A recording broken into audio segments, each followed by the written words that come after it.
Ever been cut so deep by someone you love that it changes the entire trajectory of your life? Mine happened during what should have been one of the proudest moments of my life, my college graduation dinner. My sister humiliated me in front of everyone I loved. But instead of breaking me, her words lit a fuse. I built a billion-dollar company with the shame she handed me. But here's the twist. The success wasn't the real victory. And the revenge I thought I wanted, it never showed up the way I expected. Email. And this is the story of how public shame became the seed of something no one saw coming. Just before you continue to watch, please subscribe to this channel and like this video. It would encourage and help us keep creating amazing content for you. Alright, back to the story. My sister Vivian said I'd never be as smart as her. She said it right in front of everyone at my college graduation dinner. I was giving a speech thanking my family for supporting me through 4 tough years when she cut me off with that sharp laugh I knew too well. Let's be honest, Ella. You'll never be as smart as me. I'll be running my own company in a year. You'll probably be working for someone like me forever. The whole table went quiet. Then Uncle Mark chuckled. Dad nodded like he agreed. Mom just looked down at her plate. I felt my cheeks burn as 20 pairs of eyes stared at me. Some people smiled awkwardly. Others looked away. I excused myself quietly and walked to the bathroom. My hands shook as I pulled out my phone. That's when I saw the email that would change everything. The subject line read, "Congratulations, your startup has been incorporated. Seo, Eyarmon." I stared at my reflection in the mirror and made a promise. I wouldn't fight back with words or tears. I would fight back with success. I splashed cold water on my face and texted my co-founder Marcus immediately. Let's make this launch real. No one's ever going to laugh at me again. He texted back within minutes. You sure? We talked about waiting until after you got settled in a real job. I typed back fast. I'm sure. More sure than I've ever been about anything. Walking back to the table, I felt different. Vivian was still talking about her promotion at Morrison Tech, the big corporate giant where she worked as a strategy director. She was only 2 years older than me but acted like she had decades more experience. The thing about business, she was saying to my cousin Jake, is that you need real experience, not just theory from textbooks. I sat down and smiled. Let her talk.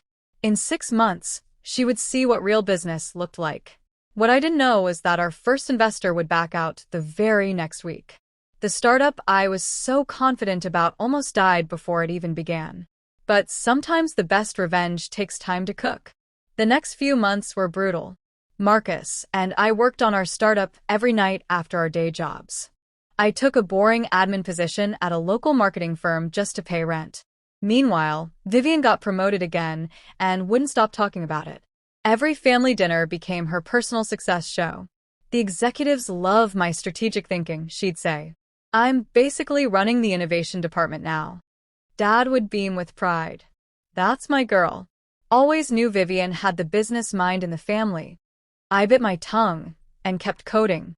Our product was a data visualization tool for small businesses. Nothing flashy, but it solved real problems.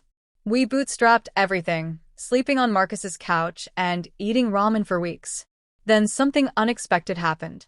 We got invited to pitch at the annual Innovation Summit, the same summit where Morrison Tech would be presenting their new platform. The same platform Vivian had been bragging about for months. I smiled when I read that email. Sometimes the universe has a sense of humor. The Innovation Summit was held at the downtown convention center. Hundreds of startups, investors, and corporate giants all under one roof. I spotted Vivian immediately. She was wearing her power suit, the navy blue one she always wore to important meetings. During the startup pitch session, I presented our tool to a panel of judges. My hands shook at first, but my voice grew stronger with each slide. The product spoke for itself. Then came the Q&A session. That's when Vivian stood up. I have a question for the young woman from Lumina Tech, she said, not even recognizing me from the back of the room. How do you plan to compete with established players who actually understand enterprise needs? This seems like naive college kid vaporware. The room went silent. I looked directly at her and smiled. We don't plan to compete. We plan to lead. 2 hours later, they announced the Audience Choice Award winner, Luminatech, for innovation that solves real problems. Vivian's smile drained from her face like water down a sink when she realized who had won. The next week, TechCrunch featured our story. The headline read, "From graduation speech to summit winner, the underdog innovator you need to watch." I printed the article and left it on the kitchen counter when I visited my parents. Mom glanced at it and shrugged. That's nice, dear. Maybe it's beginner's luck. Dad barely looked up from his newspaper. Hope you're not quitting your real job yet. Vivian read the whole article, then laughed. One little award doesn't make you a CEO, Ella. Wait until you face real business challenges. I nodded and smiled. You're right. Real business challenges are coming. That evening, I posted our first job opening on LinkedIn. Head of strategy position available at Luminatech. Competitive salary equity package, ground floor opportunity at fast-growing startup. I had no idea that my own sister would be the first person to apply. But then again, she had no idea whose company she was applying to either. The universe's sense of humor was about to get even better. I opened my laptop the next morning with my usual cup of coffee. 43 applications had come in overnight for the head of strategy position. I scrolled through them quickly, looking for interesting candidates. Then I froze. There it was. A resume with the name Vivian Harmon at the top. But this wasn't just any application.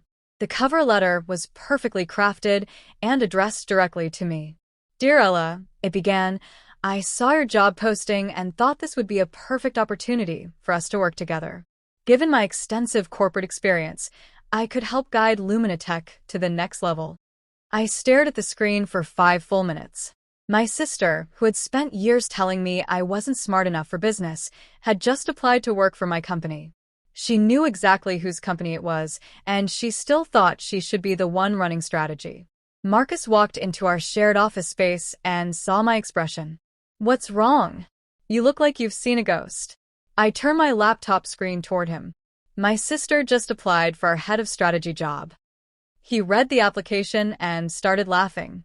She knows it's your company and still thinks she should be in charge? The audacity is incredible. Marcus leaned back in his chair. So, what do we do? Interview her like any other candidate.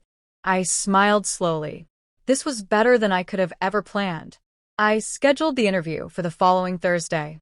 I was curious to see how she would handle a formal interview with her little sister. The video call started at 2 p.m. sharp. Vivian appeared on screen wearing her navy power suit, looking confident and professional. Hi, Ella, she said with a bright smile. Thanks for considering my application. Of course. Tell me why you think you'd be a good fit for Luminatech. She launched into her standard interview spiel, but with a condescending twist.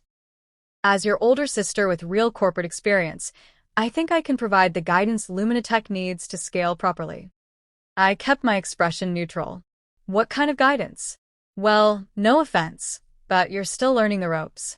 I've been in corporate strategy for years. I understand enterprise sales, market positioning, competitive analysis. Things they don't teach you in college. She gestured confidently at her camera. I could basically restructure your entire go-to-market strategy. Help you think bigger than small business customers. I took notes, biting my tongue. What would you change about our current approach? Everything, she said with a laugh. But don't worry, I'll be gentle with the feedback. After 30 minutes of listening to her explain how she would fix my successful company, I finally said, Thank you for your time, Vivian. You'll be hearing from us soon. I spent the weekend thinking about what to do. Marcus thought I should reject her application and move on. But I had a better idea. A more educational idea. I called Vivian on Monday morning. Congratulations, I said. We'd like to offer you a position. Fantastic, she said. I'm excited to help you take Luminatech to the next level. Actually, I said slowly, we're offering you a temporary consulting role first. Strategy consultant, 3-month contract. It's our standard process for all new hires. I could hear her disappointment. Oh. I was hoping for the full director position immediately. Prove yourself in the consultant role and we'll discuss promotion. She sighed. I suppose that makes sense. You need to see what real corporate strategy looks like before you can appreciate it. The condescension in her voice was incredible. Even while accepting a lower position than she wanted, she still managed to insult my capabilities. Your first team meeting is next Monday, I said. We'll discuss your initial projects then. After I hung up, I marked my calendar with a simple note. Vivian's education begins. This was going to be the most interesting 3 months of both our lives. Monday morning arrived with unusual anticipation. I joined the video call 5 minutes early and waited. Marcus was grinning from his desk across the room. Our other team members logged in one by one. Then Vivian joined. She was in her home office, wearing her navy power suit again, looking ready to take charge. Good morning, everyone, I said. Let's start with team introductions. I went around the virtual room, introducing each team member. Alex, our lead developer. Sarah, our product manager. Tom, our sales director. Finally, I got to myself. And I'm Ella Harmon, CEO and founder of Luminatech. Vivian's confident smile flickered for just a moment, but she recovered quickly. Yes, well, I'm excited to work with my sister, she said smoothly. I think my corporate experience will be valuable as we scale the business. The other team members looked confused by her casual tone. Vivian will be working as a strategy consultant, I explained. She'll be taking on our TechFlow pricing project. Perfect, Vivian said. I have lots of ideas about how to improve your pricing strategy. I smiled. I'm sure you do. The project deadline is Friday. Her confidence wavered slightly. This Friday? That's only 4 days. Welcome to startup life, I replied. We move fast here. I gave Vivian the most challenging project we had. A complete restructure of our pricing strategy for our biggest client, TechFlow Industries. It was the kind of project that usually took a month, and I was asking her to do it in 1 week. This timeline seems aggressive, she said during our follow-up call. Welcome to startup life, I replied. We move fast here. Vivian threw herself into the work. I had to admit, she was talented, but her arrogance got in the way. During team meetings, she talked over junior developers and dismissed their ideas without listening. By Wednesday, I could see the frustration building. Our lead developer, Alex, came to my office looking stressed. She's impossible to work with, Alex said. She acts like she knows everything about our product after 3 days. I nodded. Give her until Friday. Let's see what she delivers. Thursday evening, Alex knocked on my door again. The team is threatening to quit if she stays. She's toxic. That night, Vivian realized she couldn't finish the project alone. She needed the team's help, but she had burned every bridge. I watched her panic from across the office as Friday morning approached. Friday came and went. Vivian's presentation was half-finished and full of holes. She had tried to do everything herself and failed spectacularly. After the client meeting, she stormed into my office. That timeline was impossible. You set me up to fail. I gave you the same timeline I give everyone, I said calmly. The difference is everyone else knows how to work with a team. That weekend, something interesting happened. I was reviewing our server logs when I noticed unauthorized email activity on Vivian's account. She had been sending messages to external contacts at Morrison Tech and 2 other companies. The emails were vague, but the pattern was clear. She was fishing for information, possibly sharing our internal data. My own sister was potentially sabotaging my company. I didn't confront her immediately. Instead, I decided to test my theory. Monday morning, I called an all-hands meeting and shared fake information about our product roadmap. I mentioned a fictional feature called DataStream Pro that we were supposedly launching next month. Then I waited to see where that information would surface. It didn't take long. On Wednesday morning, TechCrunch published an article about Morrison Tech's new product announcement. Right there in the 3rd paragraph was a mention of their upcoming DataStream Professional feature. The fake information I had shared in Monday's meeting had somehow reached our biggest competitor in less than 48 hours. There was only one person who could have leaked it. I had the evidence I needed, but I wasn't ready to play that card yet. Instead, I decided to give Vivian more rope to hang herself with. I called her into my office that afternoon. I'm promoting you, I said. Her eyes lit up. Really? Head of expansion. You'll oversee our new market initiatives. She practically glowed with pride. I knew you'd recognize my potential eventually. What she didn't know was that the expansion role was designed to isolate her from sensitive information. She would work on external partnerships, far away from our core product development. But Vivian being Vivian, she couldn't resist trying to get more access than she was given. The next week, I caught Vivian trying to access our product development files. Our IT system flagged her attempts to log into restricted folders. I called her into my office again. This time, I had printouts of her unauthorized access attempts spread across my desk. Want to explain these? I asked. Vivian glanced at the papers, and her face went pale. I was just trying to understand the full scope of our products. By accessing files you don't have permission to see? She straightened up, defiant. How am I supposed to do my job without understanding the whole picture? I leaned back in my chair. Here's what's going to happen. You're going to stay in your current role. You're going to stick to your assigned projects. And you're going to stop trying to access information that isn't yours. And if I don't, then you'll find out what happens when someone betrays my trust. Vivian stormed out of my office, slamming the door behind her. But she didn't quit. She needed this job more than she was willing to admit. That evening, Vivian called our parents.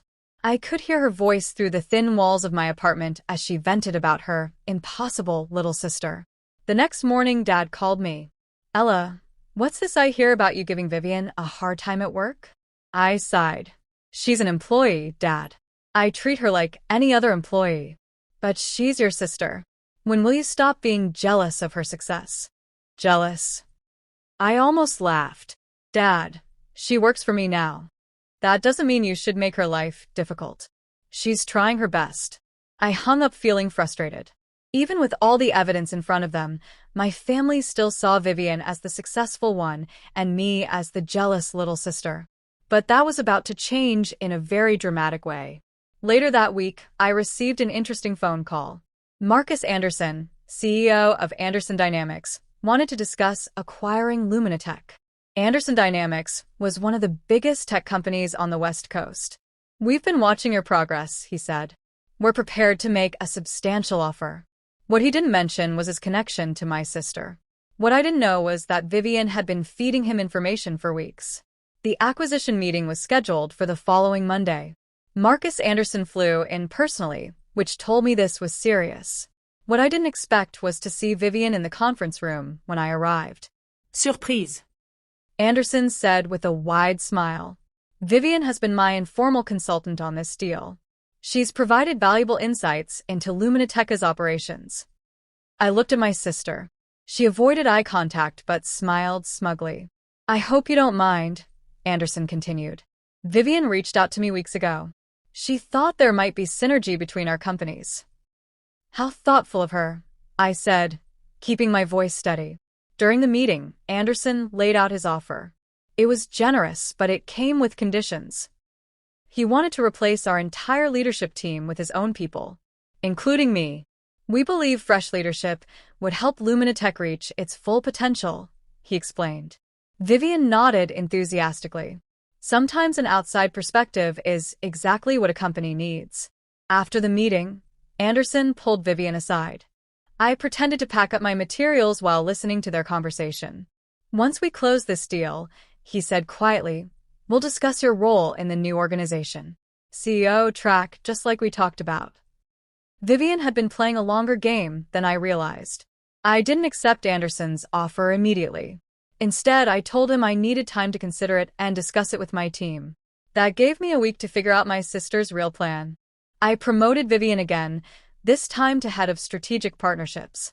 It sounded important, but it was actually a dead-end role focused on partnerships that would never materialize. Finally, she said when I announced her promotion, a role that matches my abilities. Her first assignment was to develop a partnership strategy with 3 small companies I knew were struggling financially. It was busy work disguised as an important project. While Vivian worked on her doomed partnerships, I quietly investigated her connection to Anderson. What I found was worse than I had imagined. She had been sharing confidential information for over a month. Our product roadmaps, financial projections, team structures, even salary information. Everything Anderson needed to make a lowball offer and plan his takeover. My sister wasn't just betraying me. She was actively trying to destroy everything I had built. The evidence was overwhelming. Email records, file access logs, even text messages between Vivian and Anderson that our IT team had flagged. I could have fired her immediately. I could have called the police. Corporate espionage is a serious crime. Instead, I decided to let her plan play out a little longer. Wednesday afternoon, Vivian came to my office with an urgent request. I need access to our Q3 financial reports, she said, for the partnership analysis. Why would small partnership deals need our financial data?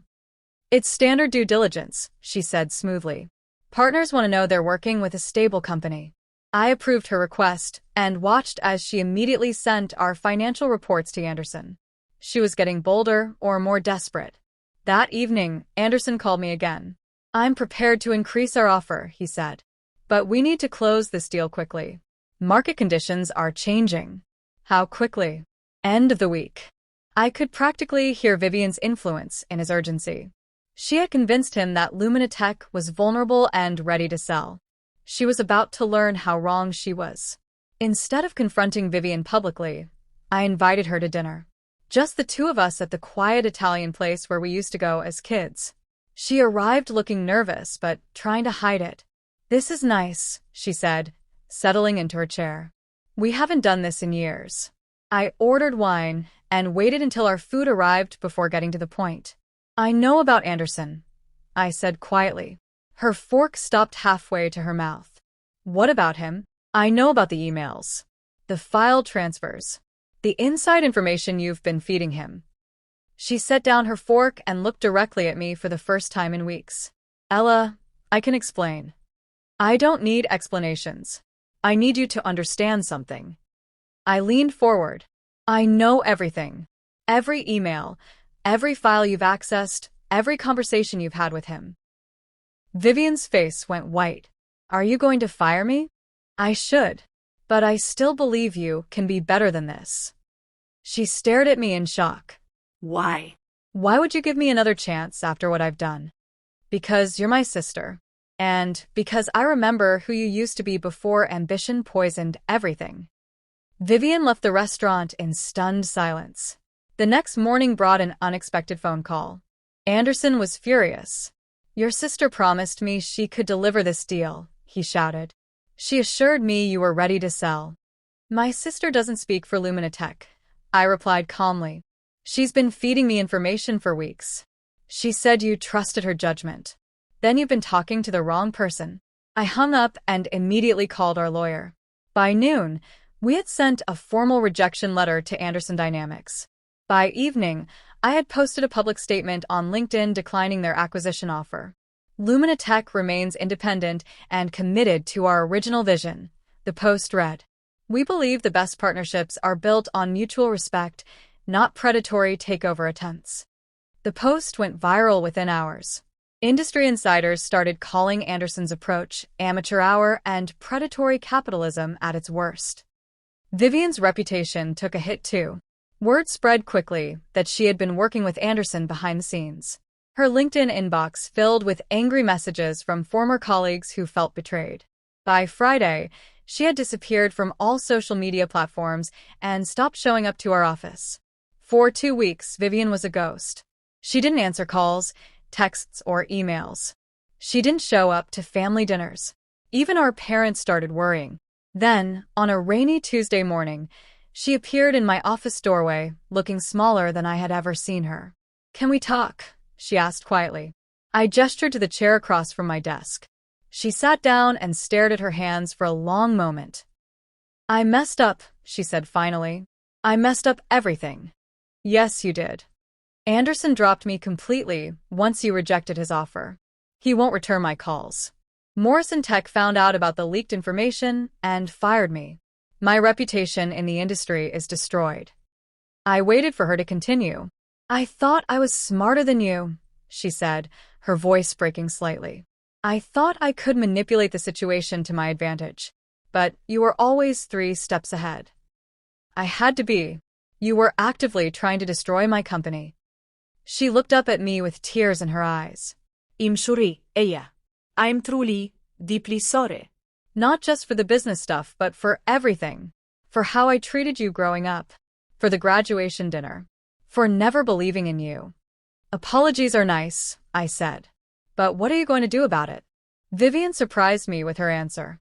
I want to earn my way back, she said. Not as head of strategy or director of anything. I want to start over. From the bottom. I studied her face, looking for signs of manipulation or hidden agenda. All I saw was genuine remorse and exhaustion. You're talking about starting over as an intern, I said. At your age, with your experience, that would be humiliating. I deserve humiliation, she replied. I betrayed my own sister's trust. I tried to steal her company. I spent years telling her she wasn't smart enough when she was building something incredible. She took a shaky breath. If you'll let me, I want to learn how to be the person I should have been all along. I leaned back in my chair and considered her offer. It would be risky. The team already didn't trust her. Clients might question our judgment. But she was still my sister. You'll start as an intern, I said finally. Minimum wage, no special treatment, no shortcuts to promotion. You'll do exactly what every other intern does. Yes. You'll report to Alex, our lead developer. The same Alex whose ideas you dismissed last month. Yes. And if you screw up even once, you're gone forever. She nodded. I understand. I buzzed our HR manager.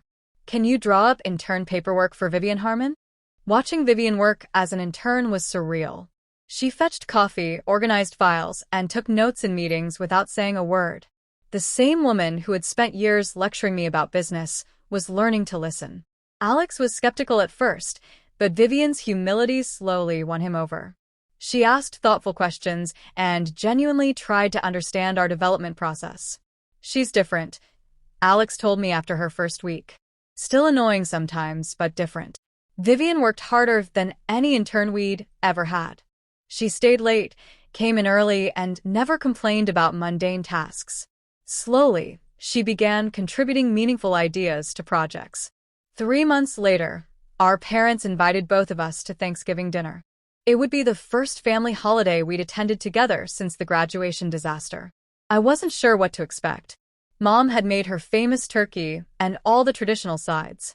The dining room looked exactly like it had when we were kids, complete with the good china and fancy napkins. Dad stood up to give his traditional toast. I'm thankful for my 2 successful daughters, he began. I braced myself for another speech about Vivian's business wisdom. Vivian has learned the value of hard work and humility this year, he continued. And Ella has shown incredible leadership and forgiveness. Vivian looked at me and smiled. For the first time in years, it was genuine. 6 months into our internship, Vivian helped me close our biggest partnership deal ever. TechFlow Industries wanted to integrate our data visualization tools into their entire platform. The negotiation was tricky. Their lawyers were aggressive, and their technical requirements were complex. But Vivian's corporate experience proved valuable. If we modify the licensing structure this way, she suggested during a team meeting, we can give them what they want while protecting our intellectual property. Her idea was brilliant. It saved the deal and earned us an extra $2 million in revenue. After we signed the contract, I pulled Vivian aside. That was excellent work, I said. Maybe it's time we discussed a promotion. She shook her head. I'm not ready yet. I still have more to learn. About the business? About being a good person. About being a sister you can trust. That evening, she surprised me with a text message. Turns out, you were smarter than me all along. I just couldn't see it. The next morning, I made a decision that surprised both of us. I want to offer you a co-founder position, I said. Not for Luminatech, but for our next venture. Her eyes widened. Are you serious? You've proven you can change. You've learned humility and earned the team's respect. Most importantly, you've learned what real leadership looks like. I don't deserve that opportunity. Maybe not. But forgiveness isn't about deserving. It's about choosing to believe people can change. 8 months later, Lumina Tech went public. The IPO was oversubscribed by 400%, valuing our company at $1.2 billion. The bell-ringing ceremony at the New York Stock Exchange was everything I had dreamed about since that humiliating graduation dinner 2 years earlier. Vivian stood beside me on the trading floor, wearing a simple black dress instead of her old power suits. She had insisted on being listed as operations director rather than co-founder, saying she hadn't earned the bigger title yet. When the bell rang and our stock price flashed on the big screen, she didn't cheer or celebrate. She just smiled quietly and squeezed my hand. "Proud of you, little sister," she whispered. The cameras caught that moment. Later, when reporters asked about our relationship, I kept the answer simple. "Business is about more than competition," I said. "Sometimes it's about helping people become their best selves." Vivian didn't give any interviews. She didn't post celebration photos on social media. She just went back to work, focused on earning her place in our success story. 6 months after the IPO, I was working late in my corner office when Vivian knocked on the door. "Got a minute?" she asked. I waved her in. She sat across from my desk, just like she had during that tearful apology conversation a year earlier. "I've been thinking about something," she said. "Remember when we were kids, and you used to say you wanted to help people solve problems?" I nodded. "You used to make fun of me for that. I was wrong about a lot of things." She leaned forward. "But you actually did it. You built something that helps thousands of small businesses make better decisions. You changed people's lives." "We built it," I corrected. "The whole team." "You know what I mean." Through my office windows, I could see the Luminatech logo glowing against the night sky. Below us, the city buzzed with activity, full of entrepreneurs and dreamers working on their own impossible ideas. "I have a confession," Vivian said.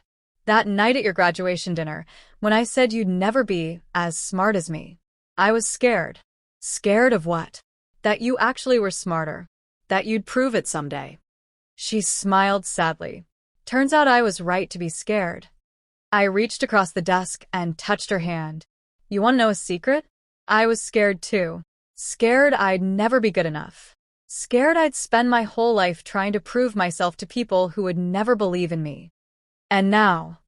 I looked around my office, at the awards on the wall, and the photos of our team celebrating milestones. None of it mattered as much as the woman sitting across from me, finally seeing me clearly. Now I know that the only person I need to prove anything to is myself. Vivian nodded. "Think there's room in this company for 2 Harmon sisters?" "There always was," I replied.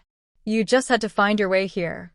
The lights of the city twinkled below us as we sat in comfortable silence, 2 sisters who had finally learned that being smart isn't about being better than someone else. It's about being better than who you used to be. If you enjoyed this story, make sure to like this video, comment, and smash the subscribe button. Also, check out other videos on the channel. We've got more interesting stories for you.